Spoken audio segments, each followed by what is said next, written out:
Asa Philip Randolph was born in Crescent City, Florida on April 15, 1889. He was the second son of James William Randolph and his wife Elizabeth Robinson. His father was a tailor as well as a minister in the African Methodist Episcopal Church. His mother was also a seamstress.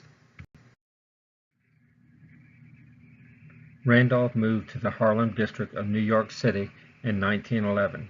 He attended the City College at night and also founded an employment agency to organize black workers in 1912 with another associate by the name of Chandler Owen.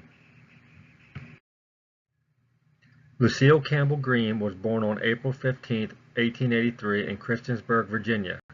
Lucille married Asa Philip Randolph in 1914. She attended a beauty college and later opened her own salon on 135th Street in D.C.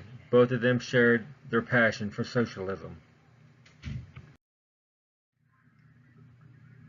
In 1917, Chandler Owen and Randolph founded a magazine titled The Messenger that called for more positions in the war industry and the armed forces for blacks. This was around the same time of entry into World War I. The magazine opposed United States participation in the war and encouraged armed self-defense by blacks against white mobs and lynchers. It was for these reasons that the magazine was initially termed radical by the United States government. In 1919, the U.S. Justice Department claimed the Messenger was the most able and the most dangerous of all publications. In 1925, Randolph was asked to lead the Brotherhood of Sleeping Car Porters as he was not an employee and they could not fire him or pay him off. This was the first successful black trade union in the United States. The Brotherhood of Sleeping Car Porters won their first major contract with a Pullman company in 1937. For 10 years, Randolph continued the campaign to organize the porters. This resulted in the certification of the Brotherhood of Sleeping Car Porters for collective bargaining in 1935. Randolph called this the first victory of Negro workers over a great industrial corporation.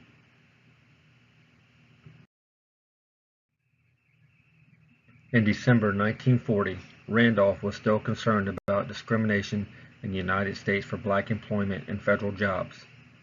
President Roosevelt refused to issue an executive order banning discrimination against black workers in the defense industry.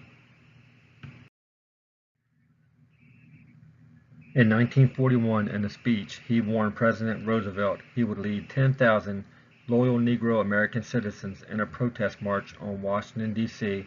about discrimination in federal jobs.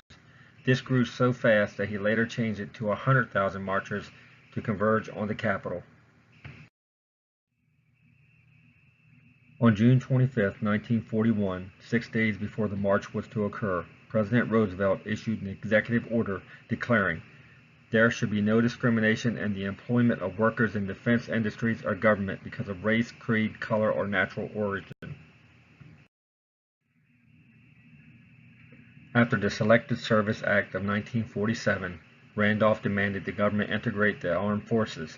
He founded the League for Nonviolent Civil Disobedience Against Military Segregation. This urged young men of all color to refuse to cooperate with a Jim Crow conscription service.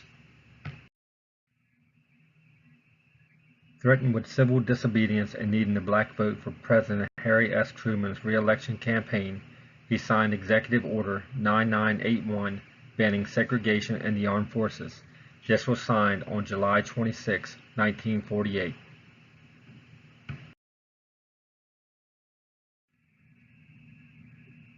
When the American Federation of Labor merged with the Congress of Industrial Organizations in which he formed, Randolph was the first president of the Negro American Labor Council to fight discrimination within both organizations.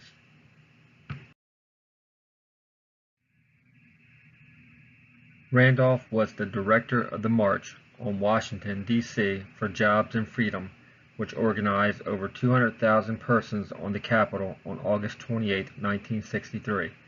This was to demonstrate support for civil rights policies for blacks and to end segregation.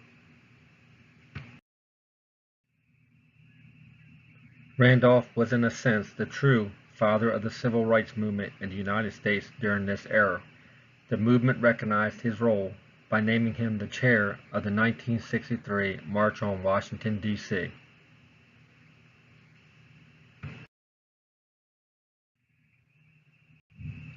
The march in 1963 was where Martin Luther King Jr. gave his famous "I Have a Dream" speech. King reminded the 200,000 marchers to cooperate in keeping the march nonviolent and peaceful.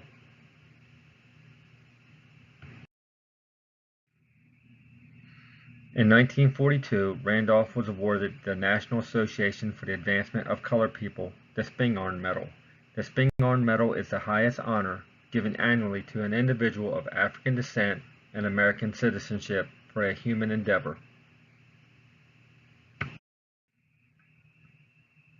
On September 1964, President Lyndon B. Johnson presented Randolph with the Presidential Medal of Freedom. It recognizes those people who have made an especially meritorious contribution to the security or national interests of the United States, world peace, cultural, or other significant public or private endeavors. On May 16, 1979, Asa Philip Randolph passed away in his Manhattan apartment in New York City. Randolph was 90 years old. He was cremated and his ashes are currently at the A. Philip Randolph Institute in Washington, D.C.